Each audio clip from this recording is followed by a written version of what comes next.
without no further note, let's give it up to the beautiful Miss Positive. Straight out of North New Jersey.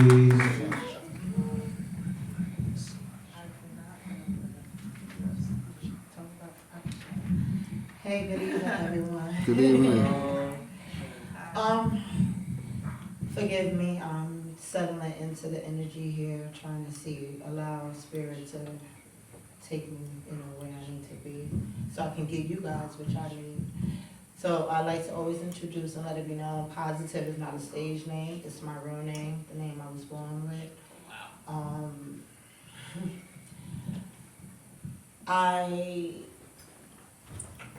It took a while to grow into my name, to accept the fullness of it, the responsibility of it. People hear positive and they stay in the positive of it, but a lot of negative, just like with anything that we speak, everything has a double side. So a lot of negative comes with trying to be positive and not, I had to realize that not necessarily live up to the meaning of the word, but to the essence of it. So I get to define what being positive is. That's what I've been permitted, or that's my responsibility, to give this word the meaning it deserves, or that, we put on it. And as I expressed, most people get stuck in the positivity. We get stuck in wanting the peace, wanting the beautiful side of living, of being, of discovering, and we don't give honor to the darkness and all in the chaos, and that and understanding is required to get to the light. Like one cannot exist without the other. It can't. We can't try to eradicate the darkness. We have to get ourselves in position to control it, to understand that we have that power, that dominion, to give it the creativity, because that's all darkness is. It's potential light. It's potential light. And when potential is not groomed or given a task or something to do, like if you don't give it direction, if you don't give it meaning, if you don't give it a purpose, it can unravel it on its own, and we don't know what that's going to look like. And that's what's happening. Like we're allowing the darkness to go unchecked, unfiltered, just allowing it to be raw, because we keep trying to ignore it. We keep trying to get rid of it as if it's not a part of the existence too. In any science and religion both prove we all stemmed from darkness. Amen. And again, all darkness is potential light. Science and religion both prove that in its own breakdown. So I guess on to my peace, spiritual light.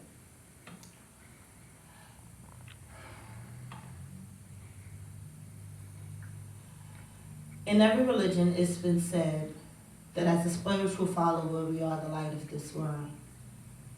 We are in this world, but not of this world.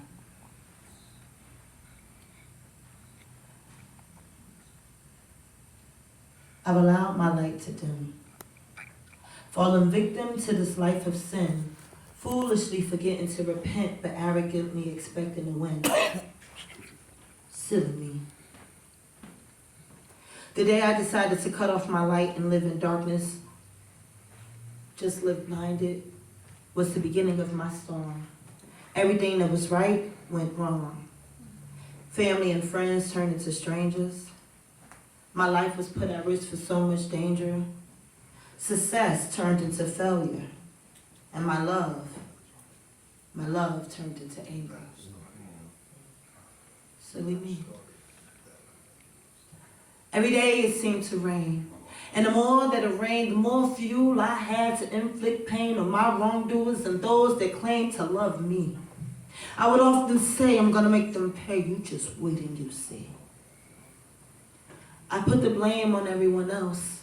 Considered them bad for my health because one by one they took a piece of me and left me broken.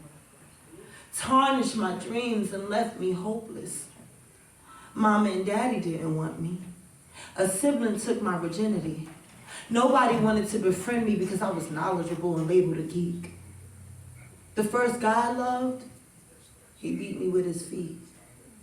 The first girl I loved drove me crazy mentally. I was experiencing a hurricane, pain on top of more pain, living a life of shame, stamped as damaged goods. So I picked up the tobacco and I put down my books. I picked up the bottle and neglected my looks. I lost my value, said to hell with my morals. The good in me has spoiled. I brought my light to a flicker. Misery got thicker, life got iller. I was close to becoming a killer. So I took the knife to my wrist and I slid it across my arm, which caused little harm but not the result that I was looking for. So I closed the rope in the door and I tied the other end around my neck. I began crying because I was done trying my best. I was ready to give it all up. I was too done with looking for love. But obviously, I failed at that too. Seemed like my life was cursed with the blues. Until one night, I remember my life when I was a light. Despite my sorrows, I was always joyful. I was too blessed to be stressed. I was God's child. And the fact that I woke up to see tomorrow reminded me that my purpose was not yet finished. I wanted that life back. I got tired of living in pitch black. So I fell into my knees and shouted unto the Lord, forgive me. Forgive me. Come into my life, Lord. Use me. Wash me. Cleanse me. Love me.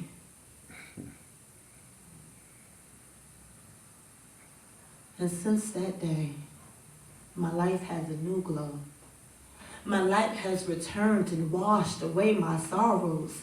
I've learned that in the end, anger hurts no one but the person angry, and life's too short to be anything but happy. Yes, things will happen that will be out of our control. And yes, people will let you down, but none of that matters now. You have to take care of you. Love you. Because no one can help someone that doesn't want to help themselves too. And no one wants to love anyone that's filled with so much anger because it comes with too much danger.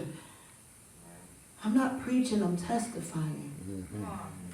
Decisions were created so that we may choose our destiny.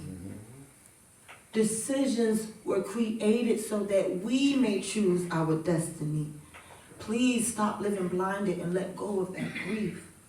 We all know right from wrong, and we all sung some sad, sad songs, but life is supposed to be harmonious, not venomous. Find your light.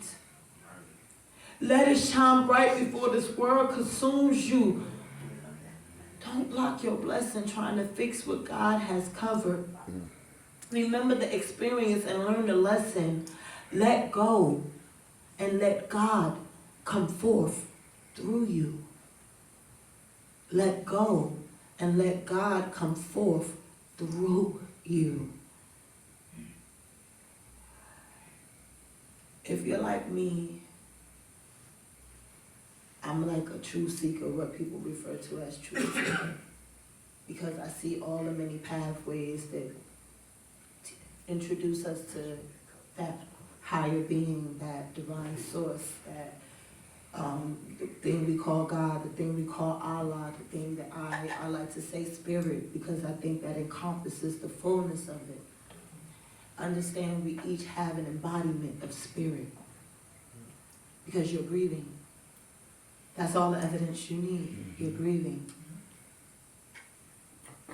God is everything. Why wouldn't it be you? But you have to get to know the God within you. You have to cultivate a relationship. You have to actually let spirit come forth. It happens. it on its own, absolutely. But it's so much powerful when you are in relationship with it. It's so like you get to see evidence of it in relationship with it. You're gonna keep thinking it's something outside of you if you're not in relationship with it. Whatever pathway leads to that relationship, walk it, honor it, allow it. Let God come forth through you.